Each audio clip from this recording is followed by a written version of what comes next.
Welcome back, listeners, to Sandman Stories Presents, a folklore podcast where I read you to sleep or until the next story. I'm your host, Dustin. Today we are back in the book of Korean folktales written down by W.E. Griffis. This one read is part fairy tale and part propaganda track. I cut down on the number of slurs used and the amount of trash talking about the Japanese. There's some wonderful writing in the story, but I also understand if it's not for you. Okay, let's begin. Many centuries ago, when Korea was named Joseon, or the land of morning calm, there was an island kingdom out in the eastern sea where the sun rises, and it was called the land of the dragonfly, which some people call the devil's darning needle, because its body is so slender, its wings so wide, and its eyes so big. The Koreans called these islanders dwarves, because they were not tall in stature, though they were very warlike and brave. The island men had no books or letters, and they were very unrefined in their manners. Therefore many kind teachers, filled with the spirit of the great Buddha, crossed the sea from the everlasting Great Korea to teach these islanders politeness and how to read and write, and how to build pagodas and temples and schools. This is the reason why these islanders, who had no storybooks or writing before the coming of Korean teachers, have no written ancient history of what happened long, long ago when Korea was a great country. The grandmothers on the islands used to tell their children good old fairy tales, which many elderly people know by heart, and can be related without reading, thinking that the kings and queens they talked about were real people, when no one knows for sure. The islanders call their country the land where the day begins, and there are many fairies on these islands, some good and some bad. So today these island people make pictures and books, and plays on stage, and movies about these Koreans. They put up paintings and pageants to tell how the first fairies and the king's servants from these far-off islands long ago came to Korea. They wanted to learn politeness and how to make and wear proper kinds of clothes, and how to draw and paint, and how to make pictures, and how to build houses, and how to dance and sing, and make music and play on instruments, and how to teach and have schools. For good fairies always like to do pretty things. Yet instead of being grateful for what they had received from Korea, there was one of these island people, a famous woman, who was envious because she lived in a poor land, while Koreans had a rich and beautiful country. Instead of swamps and grassy plains, with plenty of wild beasts and birds, and only a few poor and miserable people, Korea was rich in rice and fields, and orchards full of fruit. Flowers grew in plenty, birds, deer, and rabbits were numerous in the mountains, and the scenery was beautiful. In the warm waters millions of fat fish swam and were easily caught, so the people had plenty of food to eat. Down along the bottom of the sea were the most lovely water plants of rich colors, yellow, purple, green, and white, with seaweeds, corals, and sponges. In some of the sea caves lurked giant crabs, cuttlefish, and every sort of marine monster. Still further down below, deeper than any line could fathom, dwelt the undersea dragon king of the world, and his queen with genii and dragons, and all her attendant maidens. They made sweet music, and here amid the mermaids the fairies had a happy time. These islanders had priests who went down by the seaside when the tide was low. They called on the spirits of the deep to grant them a safe voyage, good luck, victories over the Koreans, and a safe return. There they stood and watched the rippling waves as the breezes blew over the sea. The first living thing that poked its nose above the waters was the guardian of the seashore and the tides, called the saltwater giant. He came up with his head all covered with clam and oyster shells, seaweed and shrimp, and whatever else grows in the sand or the bottom of the ocean. He had to push aside hundreds of white jellyfish that bumped up against him, as the clumsy old chap made his way up to the surface and then waded to the shore. Now this giant was a grumpy sort of fellow, and seeing the queen and her soldiers, he growled out, "What do you want?" Very politely, the queen's messenger made a soft answer to the big fellow, and begged him to announce to his master, the underwater dragon king of the world, that the queen wished him to help her. Would he please order all the great fish and every sea monster to go ahead and pull her ship forward? Would he also present her with 2 sparkling tide jewels, which governs the ebb and flow of tides?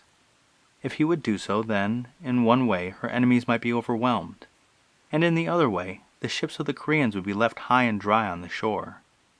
Then she could march through the country and get all the gold and gems and fur and jewels and clothes and nice things to eat, and bring them back to her own country. With the tide jewels in her hand, she could certainly conquer Korea. And if you please, one more thing, added the messenger. What else do you want? Growled the saltwater giant. Have your master, the Dragon King, give our queen power to capture many hundreds of Korean artists, craftsmen, teachers, and men of books and letters. We shall make these men our prisoners, and bring them to our country and be civilized. And what will you do in return for me and my master for all this? Roared the saltwater giant. His voice was like a booming cannon, for he was as mad as fire. As soon as we get back safely to these shores, our queen will build a temple in honor of the Dragon King. We shall burn incense to him, and our people will pay our devotions.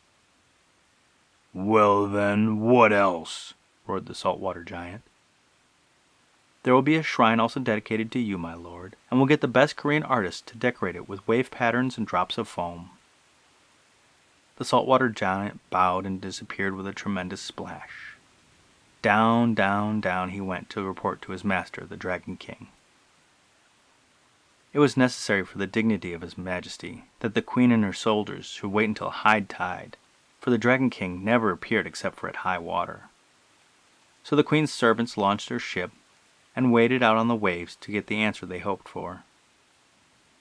No sooner did the tide mark on the sea beach show that the waves had reached their highest point in the tide than the seas opened. The white foam curled around the queen's ship, while all on board held their breath to see what was coming. They knew that they would soon behold a sight to make them shiver, for the great deep was mightily stirred. First rose into view a terrible dragon's head on the helmet of the king. It had eyes that seemed to flash fire. Then his majesty appeared.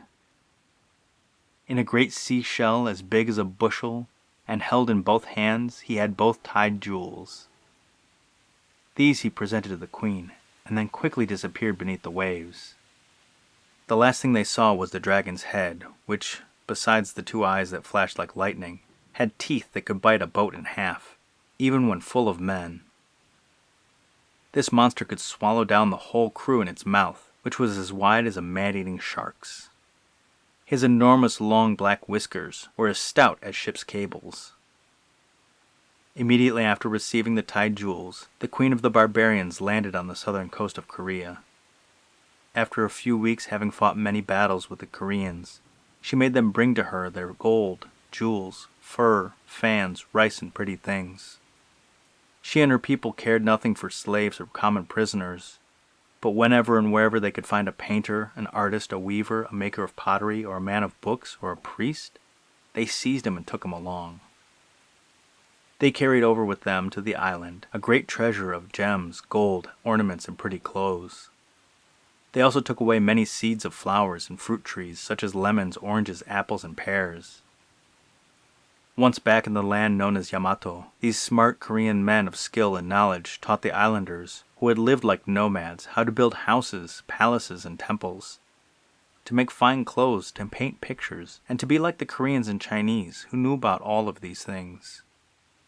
So the islands became rich in fruit, rice, grain, pagodas, and temples. After this, the island people wore lovely clothes and had fine manners. Now the islanders were great borrowers. They invented very few things themselves, but depended on their neighbors for much of what they had.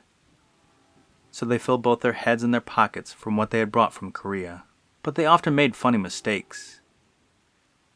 When they wanted to learn about fine manners and fine clothes, they asked what, on solemn occasions, at the time of the ceremony, they should put on their heads. The Koreans were greatly offended at these raiders from over the sea for invading their country and taking away their artists and craftsmen, so now they resolved to play a trick on the islanders. So when the men of the isles and the ocean sent a company of men to Korea to ask for caps to put on their heads, and to be shown how to do things properly.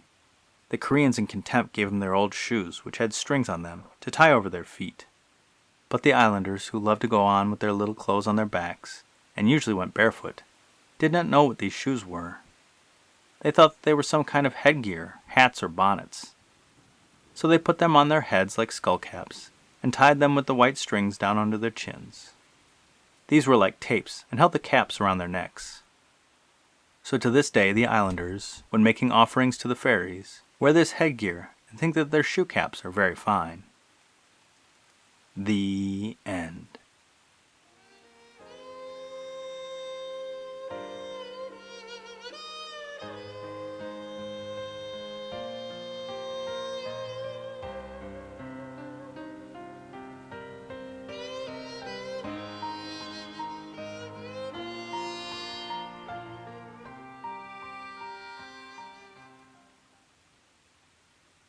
Oof, big swing and a miss on this one for Griffis. I haven't found the story anywhere else in my studies of Korean folktales. It really just kind of read as one big insult to Japan and the Japanese. Of course, there's bad blood between the two nations, for various reasons you can research on your own. And it is true that a lot of things from the mainland, China or Korea, made it to Japan via Korea, including Buddhism, writing, and certain arts. The dragon character in the sea is a common character in Korean folklore, and I'm sure I'll come across it more in Japanese folklore as well, like in Urashima Taro. And I hope the next story is more folktale and less propaganda. I had to take out a couple of slurs in this one. It was just uncomfortable. It even had slurs for people who were completely unrelated to the story. And the podcast shout-out is to Roberto's History of Georgia Sakartvelo. This is an awesome podcast with a wonderful introduction to the history of a cool little country. Georgia and the area around it has the highest density of linguistic diversity in Europe, and it is home to some really cool folklore as well. If you want a sample, check out Roberto's episode with Gulumbara and Sulumbara. I'm also on that episode. Roberto is also looking for help for getting resources. Apparently books on Georgian history tend to be big and expensive. So if you can donate to him or help him gather resources, that would be wonderful as well. So please go give him a listen, a like, and a review. And the listener shout out is to Indianapolis. They are 62% of my listeners from that state. I figure it was just my fun cousin Brooke leaving it on repeat, but apparently one or two other people listened from there. The city's name is the City of Indians, Indianapolis, and was taken from the Lenape people who lived there by the Treaty of St. Mary's in 1818. The Lenape were given land across the Mississippi and a blacksmith and money in perpetuity for these lands, and they now mostly live in Oklahoma. Also, the Lenape are also known as the Delaware, and came from the Delaware, New Jersey area, got pushed out to the Ohio, Indiana Valley area, and then finally got pushed to Oklahoma. And so, to my listener in Indianapolis, I say thank you and good night.